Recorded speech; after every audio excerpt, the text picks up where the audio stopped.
Most artists walk up to a scene like this and immediately get overwhelmed. There's bark texture everywhere, dappled light, 100 different values fighting for attention. In this video, I'm going to strip it all down and show you how you can tackle a complex scene like this. Now, this painting is inspired by an area in New South Wales in Australia, an hour and a half north of Sydney, and I went plein air painting in this location with my friend Zach, and in fact I made a video on it. And it was just a beautiful gum tree forest, and with lots of different colours. The weather was awesome. There's lots of light shining on the bark and the trees and the leaves, and there's just loads of inspiration for paintings here. So I took a lot of photos, and with this particular photo I just thought I want to paint this. Now, I actually painted this with my students in my landscape painting school, where I do a weekly live painting class, and if you'd like to come and join me there and improve your painting skills, then come and join us. I've put the link in the description box below. Now, what I'm doing here is I'm sketching out my composition. I'm using oil paints and I'm sketching it out with burnt sienna. The brand of oil paint I'm using is Blue Ridge Oils. If you want to get some, I've put a link in the description box below. And I'm painting on some loose Belgian linen. So this is a fine weave linen, and I've taped it to a board. I really like painting oil paintings in this way. Also, by painting on loose linen or canvas, they take up a lot less space in your studio, and if you ever sell them online, they're much easier to ship as well. So I really like painting in this way.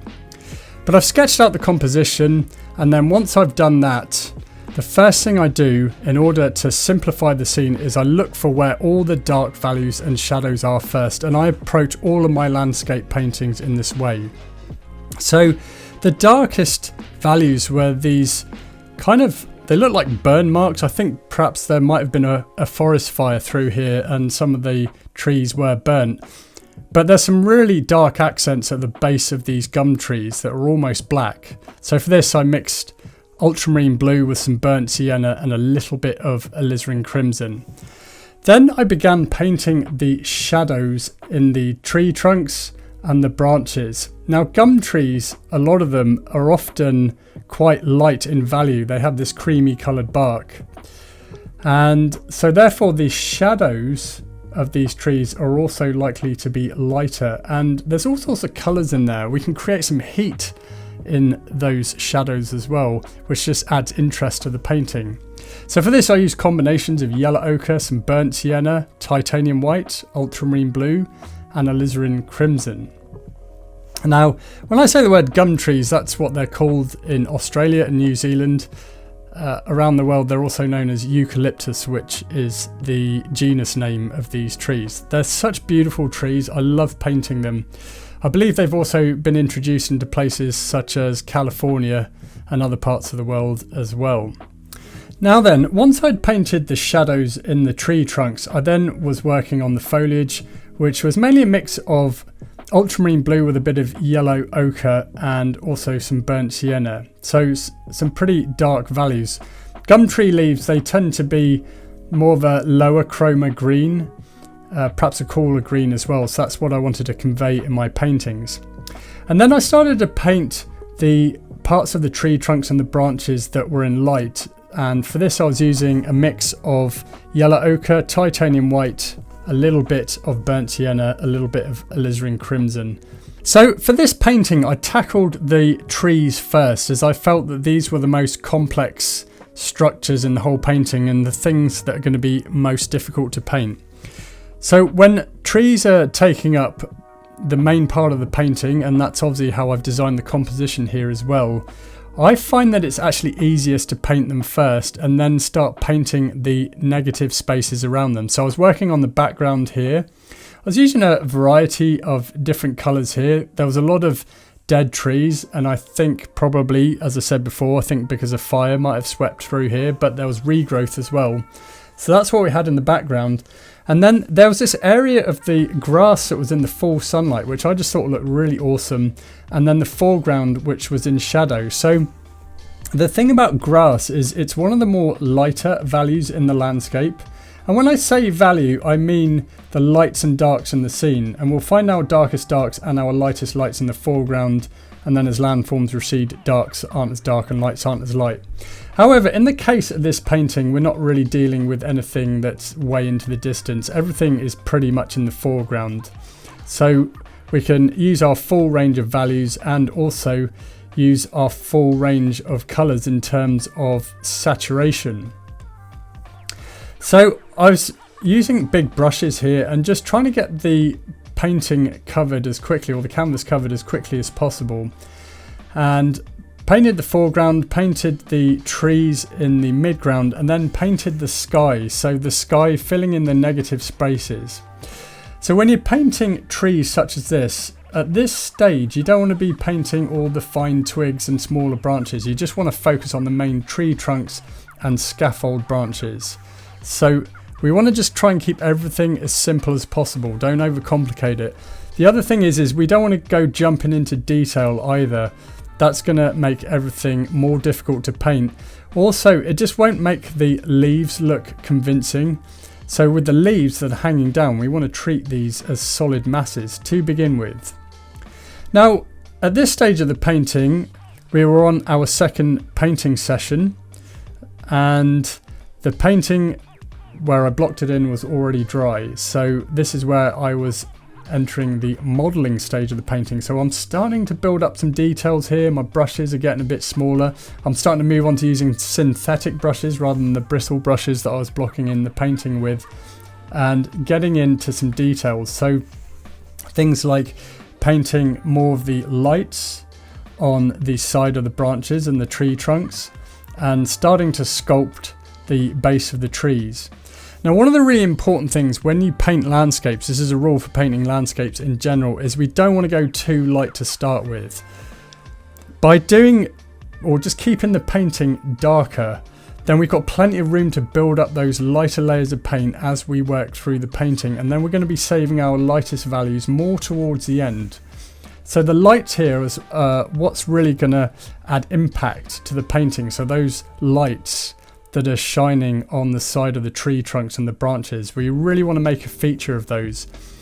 The other thing with this painting that made it tricky is some of those values of the tree canopies and the dead wood that's in the lower part of the forest in the background there.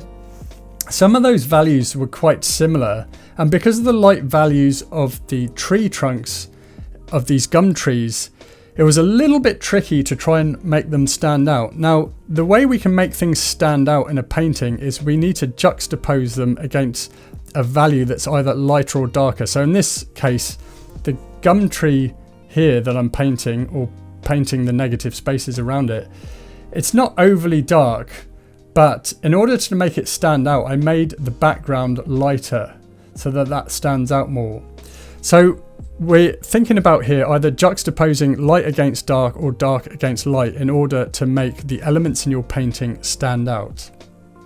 So I hope you're enjoying this video so far, and if you're an artist that just loves landscape painting but perhaps you're struggling, perhaps you're not able to create the paintings that you'd imagined in your head and you're not sure where to go next, perhaps your paintings are lacking depth and distance, or you're getting muddy colours, I totally get it, because I used to be in that situation myself before I got some help with my painting.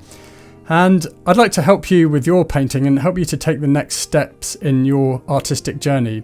So I'm giving away a free landscape painting blueprint which details my process for painting and the framework that I use, because I found that having a structure and a framework really helped to improve my paintings.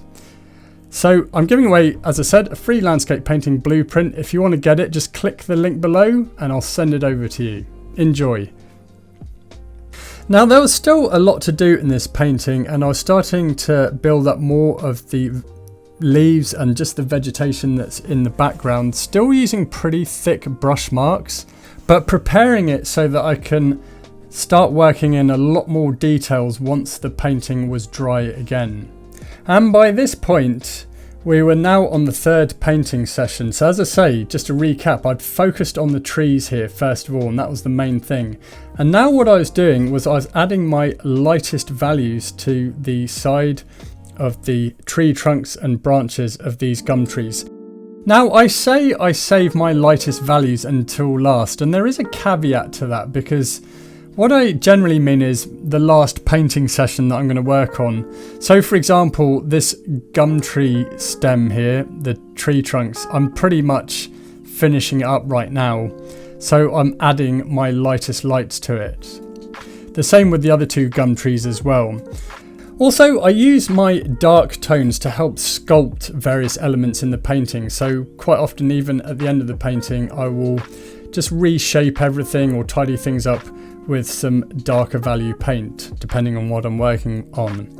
Now at this point, I wanted to start conveying the stems and branches and other trees that are in the background here in the painting. So I was just doing sweeping brush marks with the same mix I'd use for the highlights in the gum tree in the foreground, and then just painting in some shadow. And I just wanted to start building up the background, making it look like a dense forest here of gum trees.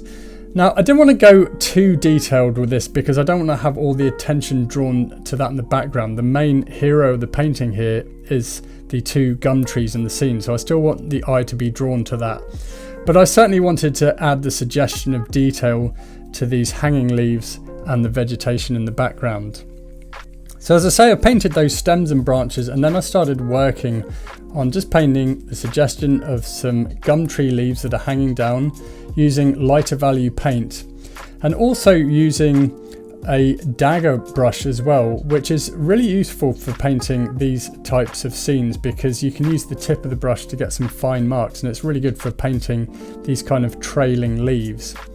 Now another thing I was doing was painting these smaller sky holes in between the leaves as well, so it's just adding to the complexity of the tree canopy and just making it look more full and varied, and just adding overall interest to the painting. Now at this point I was thinking about trying to get it finished, and the painting was really coming together. The next thing to do was to add some lighter layers to the grass that's in the foreground in the light. So I purposely kept the grass that was in light a little bit darker so that when I had my second pass on this painting, I could come in with some lighter tone, and that's just going to add more realism to it and make that grass really pop.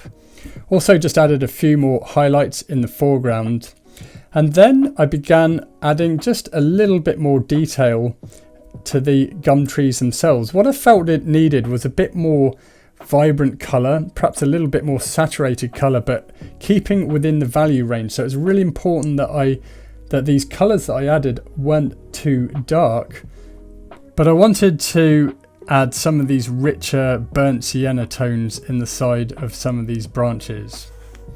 Then following that, I painted the suggestion of more hanging leaves, but some that are in deeper shadow as well, bringing them in the foreground. I then painted more finer twigs as well, just to make the tree canopies look more complex and look like it's dense growth. So a range of like dark tones and light, as if some of the twigs are in the full sunlight.